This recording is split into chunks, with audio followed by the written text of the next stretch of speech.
안녕하십니까. 이번 강의는 감염병 체외진단검사 건강보험 등재 절차 개선 시범 사업에 관한 내용입니다. 크게 두 가지 파트로 설명을 드리도록 하겠습니다. 첫 번째는 의료행위 수가제도 개요에 대한 부분입니다. 그 다음으로 감염병 체외진단검사 시범 사업에 대한 대략적인 내용에 대해서 설명을 드리도록 하겠습니다. 첫 번째, 의료행위 수가제도 개요입니다. 우리나라 건강보험 지불제도는 크게 행위별 수가제와 묶음형 수가제로 구성되어 있습니다. 행위별 수가제는 의료기관에서 제공한 의료 서비스에 대해서 서비스별로 가격을 정해서 얼마나 사용하였는지, 가격은 어떤지에 따라 진료비를 지불하는 제도로서 77년 우리나라에 의료보험이 도입된 이후 현재까지 주된 지불 제도입니다. 두 번째로 묶음형 수가제는 크게 입원과 외래에 따라 여러 가지 제도를 도입을 하고 있습니다. 입원에서는 포괄수가제, 7개 질병군이나 심포괄수가 시범 사업을 현재 도입하고 있고요. 요양병원 호스피스에서 일당 수가로 해서 묶음형 수가제를 시도하고 있습니다. 이 외에도 외래에서는 방문당 수가로 보건기관 쪽에서 적용하고 있는 수가가 있습니다. 특이하게 의료급여 쪽에서는 특정 과, 정신과나 혈액투석 쪽에서 정액 수가를 도입을 하고 있습니다. 중요한 용어에 대해서 설명을 드리도록 하겠습니다.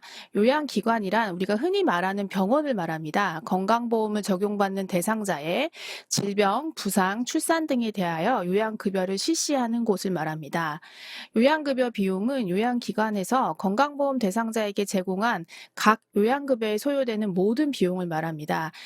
진료를 보거나 어떤 약을 조제하는 행위에 대한 기술료, 또 약제비나 치료재료비를 포함하는 것을 요양급여 비용이라고 하고 있습니다. 가입자는 우리나라는 전 국민의 97%가 지금 전체로 당연 가입이 되어 있고요. 직장 가입의 형태가 있고 지역 가입의 형태가 있습니다. 요양급여 비용은 크게 행위, 치료재료, 약재로 구성이 되어 있습니다. 주사료를 생각을 했을 때 주사를 놓는 그 기술 자체는 행위라고 할 수 있고요. 주사료를 했을 때 들어가는 주사기나 이런 재료들을 치료 재료라고 하고요. 주사를 하는 그 약재라고 생각하시면 되겠습니다. 그리고 각각의 요양급여 비용, 행위, 치료재료, 약재는 등재되어 있는 각각의 목록표를 갖고 있습니다. 이 중에서 행위는 흔히 말하는 상대가치 점수라는 것으로 그 가격을 정하게 되어 있습니다. 의사가 어느 정도의 노력을 기울이는지에 따라 정해진 업무량, 또 그 행위를 할 때 들어가는 인건비, 장비비, 재료비를 뜻하는 진료비용, 또 의료사고와 관련된 비용을 나타내는 위험도 등으로 상대가치 점수가 구성되어 있습니다. 의료 행위와 치료 제도는 흔히 네거티브 리스트 시스템이라고 합니다. 이는 비급여로 명시적으로 규정한 것을 제외한 나머지의 모든 것은 건강보험에 적용한다는 시스템이고요. 반대로 약제는 포지티브 리스트 시스템이라고 해서 급여 대상으로 결정한 것만 급여를 적용하는 시스템을 도입하고 있습니다. 요양급여의 범위 중에서 비급여 대상 기준을 별도의 법으로 정하고 있습니다. 그 근거는 국민건강보험 요양급여의 기준에 관한 규칙에 명시되어 있는데요. 우리가 흔히 알고 있는 업무 또는 일상생활에 지장이 없는 경우, 혹은 신체의 필수 기능 개선 목적이 아닌 미용, 성형 등의 목적을 비급여 대상으로 하고 있고요. 이 외에도 예방진료, 혹은 보험급여 시책상 인정이 어렵거나 건강보험급여 원리에 부합하지 않는 경우 등을 법에서 비급여 대상으로 정하고 있습니다. 어떤 의료 기술이 들어왔을 때 건강보험에 등재되는 절차는 크게 아래 그림에서 보는 것 같이 4가지 단계로 구성이 되어 있습니다. 우선 첫 번째 단계는 식약처에서 그 제품에 대해서 안전성, 유효성이 있는지에 대해서 기본적으로 심사를 한 후 허가를 내줍니다. 이후에 두 번째 단계는 심평원에서 급여, 비급여 여부를 확인하는 단계가 있습니다. 이미 고시된 항목이나 신의료기술 평가 신청 대상에 해당이 되는지를 보는 건데요. 신의료기술 평가 신청 대상으로 결정이 되는 경우에는 3단계인 보위원 쪽으로 넘어가서 평가를 받게 되어 있고요. 이미 고시된 항목에 속할 경우에는 바로 등재 절차로 진입을 하거나 등재될 수 있습니다. 3단계는 의원에서 하고 있는 신의료 기술 평가입니다. 과연 그 기술이 안전성이 있는지 유효성인지 평가를 하게 되겠고요. 여기서 안전성 유효성이 있는 기술은 4단계인 심평원에서 하는 급여 여부 평가 단계로 들어갈 수 있습니다. 다만 미승인 기술인 연구 단계 기술에서는 조금 더 연구를 쌓아야 되기 때문에 건강보험 등재 절차로 진입하는 것은 어려운 상황입니다. 마지막으로 4단계에서 심평원에서 급여 여부 평가를 합니다. 경제성, 급여 적정성 평가를 하고요. 이에 따라 이 항목이 급여 또는 선별급여 아니면 비급여로 갈지 결정을 하고, 이 외에도 급여나 선별급여로 갈 경우에는 과연 본인 부담률을 어떻게 가져갈지, 가격은 어떻게 정할지에 대해서 평가를 하게 되어 있습니다.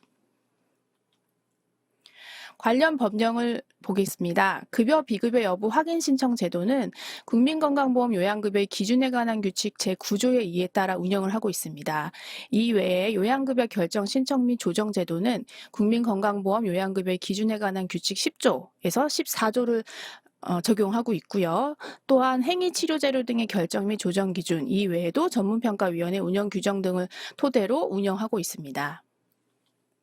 지금까지 의료행위에 대해서 간략히 설명을 드렸습니다. 두 번째 챕터로서 감염병 체외진단검사 건강보험 등재 절차 개선 시범 사업에 대해 설명드리도록 하겠습니다. 사업의 개요입니다. 체외진단검사에 한해서 식약처 허가 이후 건강보험 등재 절차로 바로 진입하는 제도입니다. 다만 진입 후 1에서 5년 뒤는 사후에 신의료기술 평가를 실시하게 되어 있습니다.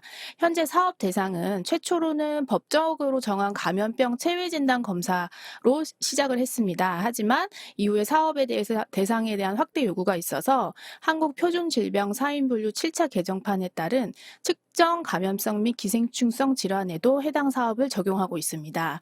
신청 자격 및 기간입니다. 신청인은 요양기관 혹은 의료기기 업체 등에서 신청하실 수 있으며, 사업이 시작된 시기는 2019년 4월 1일부터 본사업이 시행되기 전까지로 현재 시범사업으로 운영되고 있습니다. 시범사업 실시 기간은 진단검사의학과 전문의 및 병리과 전문의가 근무하는 종합병원 이상 의료기관으로 기관 내에서 해당 검사에 대한 정도관리 실시가 가능한 곳이어야 합니다. 또한 책임운영기관의 설치 운영에 관한 법률 및 시행령에 따른 보건복지부 장관 소속의 의료기관이 해당 시범사업에 참여하실 수 있고 실시하실 수 있습니다. 관리 체계는 네카 한국보건의료연구원에서 신의료기술 평가 유예 시 사업평가에 필요한 항목을 정해서 주기적으로 보고받아 관리하게 되어 있고요. 보고 미흡이나 허위 보고 혹은 사업평가 시 신의료기술이 미인정됐거나 안전성 문제 발생 등이 생길 경우에는 평가 유예를 중단하거나 급여 비급여 여부가 중지되는 퇴출 기전을 가지고 있습니다. 다음으로 감염병 체외진단검사 시범사업 절차를 그림을 통해 설명하도록 하겠습니다. 우선 식약처에서 체외진단기기 제조 수입 허가를 받습니다. 이후 심평원에서 급여 비급여 여부 확인 신청을 통해 신의료기술 평가 신청 대상임을 확인을 받고요. 다음으로 네카의 평가 유예 신청을 통해 평가 유예 결정을 받습니다. 이 결정 이후 바로 심평원에서 보험 등재 절차에 진입을 합니다. 보험 등재된 이후에는 주기적으로 연구 과정을 보고하게 되어 있고, 유예기간 이후라던가 혹은 유예기간 중간 언제라도 신의료기술 평가 신청을 하실 수 있습니다. 신의료기술 평가 신청을 통해 그 기술이 신의료기술임이 인정이 될 경우에는 다시 심평원에서 급여 비급여 행위 결정을 하게 됩니다. 하지만 신의료기술이 미인정이 될 경우에는 사용이 중단이 되게 되어 있습니다.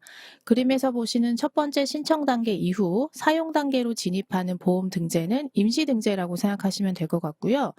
임상에서 사용하시면서 근거를 쌓고 신의료기술 평가를 받는 세 번째 단계를 지난 그 이후에 등재 단계는 정식 등재라고 생각하시면 되겠습니다. 평가유예 감염병 체외진단 검사의 가장 큰 특징은 허가 후에 건강보험으로 바로 진입하는 것입니다.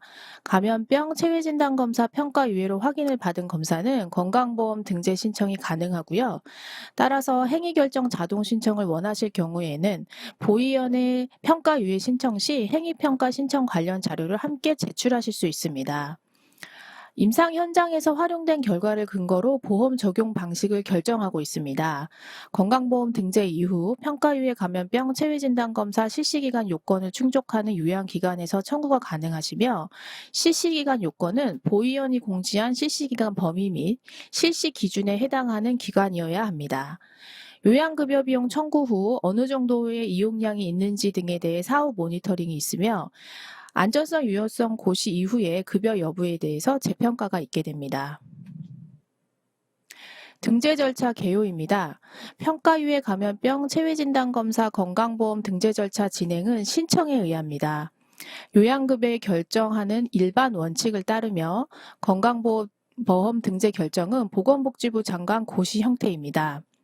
평가유예 감염병 체외진단검사 실시기간 요건을 충족하는 요양기관에서 비용 산정을 하실 수 있습니다. 요양급여 등의 적용 및 비용 산정입니다. 등재되는 형태는 요양급여의 적용 기준 및 방법에 관한 세부사항 고시로 등재가 되어 있습니다. 따라서 목록 등재는 아닌 임시 등재 형태로 생각하시면 될 것 같습니다.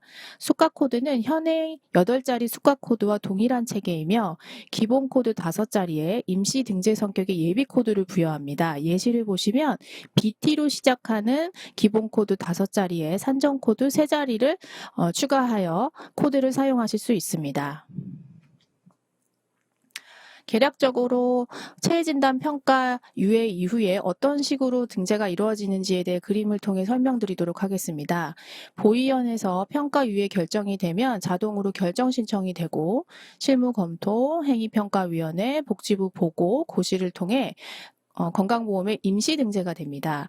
이후 안전성, 유효성이 없는 기술임이 판명이 되면 유예가 중지가 되면서 급여, 비급여 사용도 중지가 되고 반면 안전성, 유효성이 있는 기술로 평가가 되면 급여 재평가를 받는 대상에 분류가 됩니다.